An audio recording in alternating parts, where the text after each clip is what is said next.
Quem manda, né, da bagaça toda é o Conselho Monetário Nacional, tá? É um órgão normativo, tá? Então muitas pessoas pensam, quem manda no Brasil, na economia do Brasil é o Banco Central. Não, é o Conselho Monetário Nacional. É um conselho, né? Tem pessoas do Banco Central, tem pessoas do Ministério da Economia, Ministério da Fazenda, então cria-se um conselho, né, que faz as normas que devem ser seguidas pelo Banco Central, no caso dos bancos, e da CVM, da Comissão de Valores Mobiliários, né, que quando se diz respeito a fundos de investimento ou bancos de investimento, tá? Qual que é a diferença, pessoal, do Bacen para a CVM, tá? Bancos têm carteira de depósito à vista, tá? Então, você pode abrir a conta lá e depositar o seu dinheiro. CVM, tá? É um banco, né? Bancos de investimento, fundo de investimento também tem a mesma função, porém eles não detêm carteira de depósito à vista, tá? Você vai ter a conta lá, mas você não pode ter, né? Não tem depósito à vista, tá? Então é um banco, né? Onde você vai colocar dinheiro e não ter dinheiro para tirar de lá, tá? Então normalmente, né? Quando você faz uma operação, o produtor rural faz uma operação com um banco de investimento, a gente estrutura toda a operação no banco, tá? E aí, né, o dinheiro cai lá, né? Na verdade nem cai lá, já pede o número de uma conta com uma transferência imediata, tá? Então essa é a diferença básica lá, né, de como que funciona. Então até aqui, pessoal, eu falei, tá, sobre bancos, tá? Crédito rural oficial, que estão normatizados pelo Banco Central do Brasil, tá? Na nossa aula, que é os fundos de investimento, banco de investimento, securitizadora, tá? Ele é normatizado pela Comissão de Valores a Comissão de Valores Mobiliários, tá bom? Então, é assim que funciona a estrutura. Então, até aqui, né, em todos os eventos, você acompanhou algum evento nosso, a gente falou da finalidade, né, do sistema financeiro direcionado para bancos. A partir de agora, a gente vai falar de Comissão de Valores Mobiliários, né, que normatizam, né, os fundos de investimento e os bancos de investimento, tá? Os investimentos no Brasil, de uma forma geral. Então, essa é a diferença básica, tá, do que a gente vai tratar nesse nosso evento aqui, tá bom? Moçada, eu falei ali da CVM, né, de Comissão de Valores Mobiliários, pessoal, o que tem hoje, né, de bem que eu rodei ou vi alunos meus rodarem operações de crédito, tá? De crédito, tá, pessoal? Igual eu disse para vocês lá no início, isso aqui eu vou aprofundar cada detalhe, cada detalhe de cada crédito disso aqui, tá? Isso aqui só é um desenho rápido para que vocês entendam como que funcionam as outras possibilidades lá de crédito, tá? Então isso aqui também pode ser para PJ, para empresas e para produtor rural, o agronegócio, tá? Então, a crédito operado por securitizadora, tá? O que é securitizadora, pessoal? É um banco, né? Eu gosto de falar assim, a palavra é forte, né? Ele é um agiota legalizado, tá? Ele tem autorização do Banco Central e da CVM para operar. O que ele faz? Normalmente, pessoal, o produtor rural, principalmente agricultor, tá? Ele vende a produção de forma antecipada. Por exemplo, tá, pessoal? Muitos produtores venderam lá a soja, tá? Com dólar a 5,70. Por quê? Ele vende lá 40% de forma antecipada. Por quê, pessoal? É commodity, ela está condicionada a alguma moeda estrangeira, né? Que normalmente é em dólar. Até o mercado internacional não é saca de soja, é bushel, né? Que é uma unidade medida no mundo inteiro, tá? Então, um bushel é um pouco menos de 15 quilos, né? Que é uma unidade medida. Um bushel custa hoje, né, 16 dólares, tá? Então, muitos dos produtores, o que eles fazem? Tá? Médios e grandes produtores. Eles vendem isso de forma antecipada para quê? Para travar um preço do dólar, para não ter o risco. Por exemplo, o dólar saiu lá de 5,60, cara, e bateu 5 reais na semana passada. Então, você imagina, tá? O cara perder 12%. Então, normalmente ele vende uma parte de forma antecipada, né, para trading, né, empresas que compram a produção, tá, para exportação. Porém, essas trades, tá, Cargill, Bunge, Esperafico, da vida, elas fazem a compra, mas não fazem um pagamento, tá? Elas apenas compram e travam o preço no mercado futuro, tá? E aí eles pegam, né, essa trade lá, vai dar para o seu João. Tá aqui, seu João, o contrato de venda, tá, que o senhor fez comigo. Beleza? Beleza, tá aqui o contrato. Beleza, mas o meu dinheiro? Não. O dinheiro, na hora que o senhor entregar o grão aqui pra gente, a gente paga. Beleza. E aí, o seu João, por exemplo, né, vendeu a soja dele e plantou a safrinha do milho. O banco não tinha mais dinheiro para o seu João. E aí o seu João, né, me procurou, Zanata, o que eu faço? Seu João, tem aqui a securitizadora. O que o senhor tem aí para fazer? Ah, eu tenho um título aqui que eu vendi minha produção. Beleza, traz aqui, tá? Esse contrato do senhor, tá? E aí, pessoal, a securitizadora ela só faz negócio, tá? Antecipação de recebíveis para o produtor. Não adianta você pegar um cheque e levar lá para trocar do produtor, não. Tem que ter um título, tá? Tem que ter uma promessa de recebimento futuro, tá bom? Então, ele vai lá e antecipa isso dentro dessa securitizadora. Então, pega o contrato, leva na securitizadora e a securitizadora, claro, cobra um deságio, tá? Em média, de 1,5% a 3% ao mês, para antecipar esse dinheiro, tá?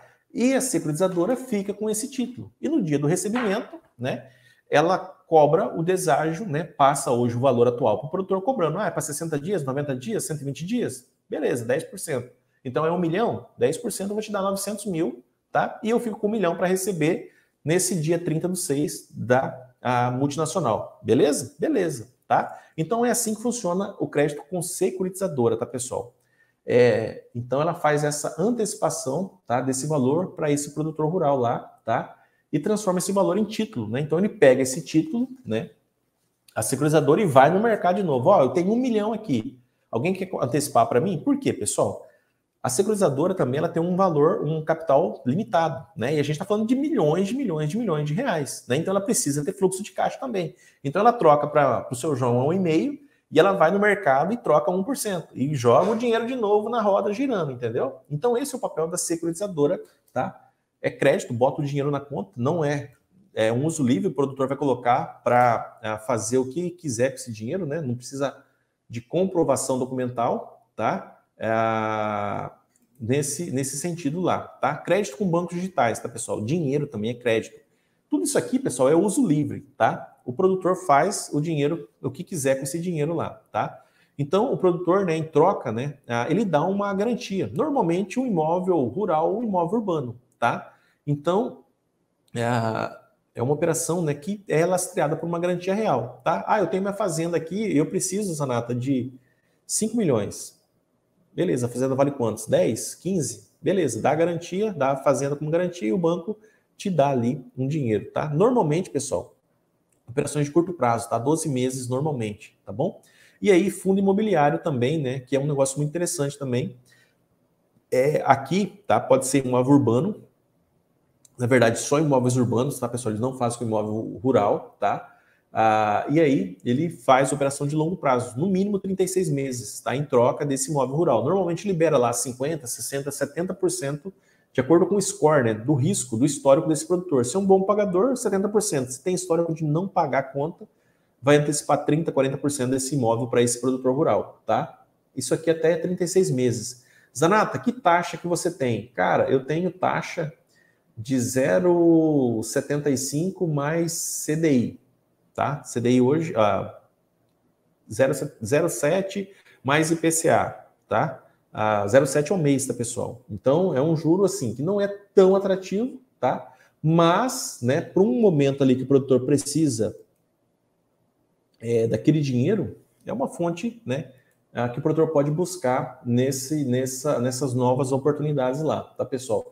Crédito com banco de investimento, tá? Operação de crédito é dinheiro também, tá? Operação de no mínimo 48 meses, onde é dada a propriedade rural. Aqui, com banco de investimento, é a propriedade rural, tá? Para compra ou recompra da própria fazenda, tá? Então, isso aqui é uma operação interessante, tá, pessoal? O banco, ele refinancia a própria fazenda para levantar um dinheiro para o produtor rural ou compra uma fazenda nova. Como que funciona? Ele entra com 30%, tá? E o banco entra com 70%. E essa fazenda fica alienada e ele tem um prazo de, no mínimo, 48 meses para pagar isso aí, tá? O juro é muito atrativo, né? Hoje a gente está falando aí, sei lá, de 13%, 14% ao ano, tá? Ainda é mais barato, tá, do que crédito rural oficial com uso livre. Tá, por quê, pessoal? Lembra que eu falei lá que o crédito rural oficial tem o recurso controlado e o recurso não controlado? De uso livre? O uso livre, o cara pode pegar para comprar a caminhonete Hilux, ele pode comprar para comprar o avião, mas ele tem que comprar a Hilux tem que comprar o caminhão. Detalhe, pessoal, mesmo o crédito rural, tá, com uso livre, tem que ter o bendito código FINAME. Tá? O que é o código FINAME? Esse código FINAME é um código que o governo fez para proteger a indústria nacional, que fala lá que no mínimo 60% das peças daquela máquina, daquele equipamento, tem que ser fabricadas no Brasil. Pode ser importadas, né? Mas tem que ser montadas e ter 60% de peça nacional, tá? Ou ele paga ali uma taxa de finamização, que a gente chama, que é caro pra caramba, 30%, tá? Então essas operações de crédito com banco de investimento aqui, pessoal, a Fendi, né? A Clark, que são em máquinas, né? Colheitadeiras, plantadeiras alemãs, né? Que não tem código FINAME, que são muito caras, tá? Para você financiar uma máquina dessa pelo Banco do Brasil, pela Caixa Econômica, só pelo código FINAME já paga 30% a mais. Então você imagina uma máquina de 3 milhões de reais, 4 milhões, 5 milhões de reais, tem que pagar 30% a mais só para ter o código FINAME, mesmo sendo de uso livre. Então ele faz uma operação de crédito com o banco de investimento, pega o dinheiro, refinancia a fazenda dele e vai lá e compra a máquina sem necessidade de ter o código FINAME, tá bom? Então é muito interessante essa possibilidade lá. E aí o crédito, né, de insumos, né? Onde a própria multinacional ou a revenda, né, financia aquele plantio daquele produtor rural. Detalhe, tá, pessoal? Aqui, o produtor não pega dinheiro, ele pega os insumos. Então, existe menos risco de crédito para essa operação de crédito, tá? Então, é muito interessante, né, que normalmente essa multinacional, essa revenda, ela vai pedir apenas uma CPR, uma cédula de produto rural, né? Então, ele faz ali com 4, 5, 6 meses de prazo. Quando o produtor colher, né, ele paga essa revenda ou essa multinacional, tá bom? Então é interessante porque as multinacionais e revendas já dão assistência técnica para esse produtor, então tem menos risco de crédito, tá? É muito interessante, a gente está falando aqui de 0,9, 1, 2, 0,3% ao mês, tá? Ao mês, tá, pessoal? Então, assim, claro que é uma operação que tem menos risco, tá bom? Para essa multinacional, para essa revenda aí, tá? E aí,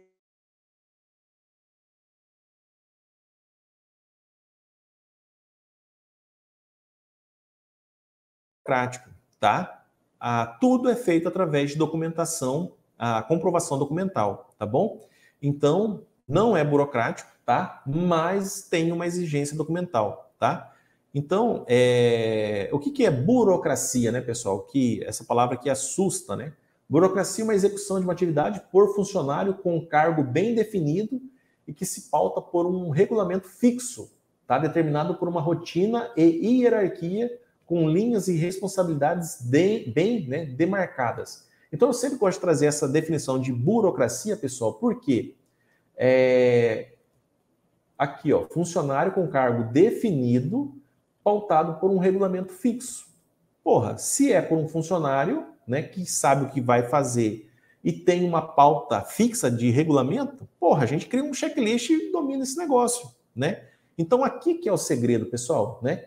Eu sempre gosto de facilitar esse processo através desse checklists, né? Que vão nortear a gente aí para execução desses projetos, tá? Então, quando a gente fala burocracia, pessoal, não é burocracia, tá? São comprovações de documentos que as pessoas chamam, tá? Existe um padrão de análise que deve ser seguida, né? Então, é bem tranquilo quanto a essa comprovação, tá? Então, por isso que fala, é burocrático. Não, não é burocrático, pessoal. É comprovação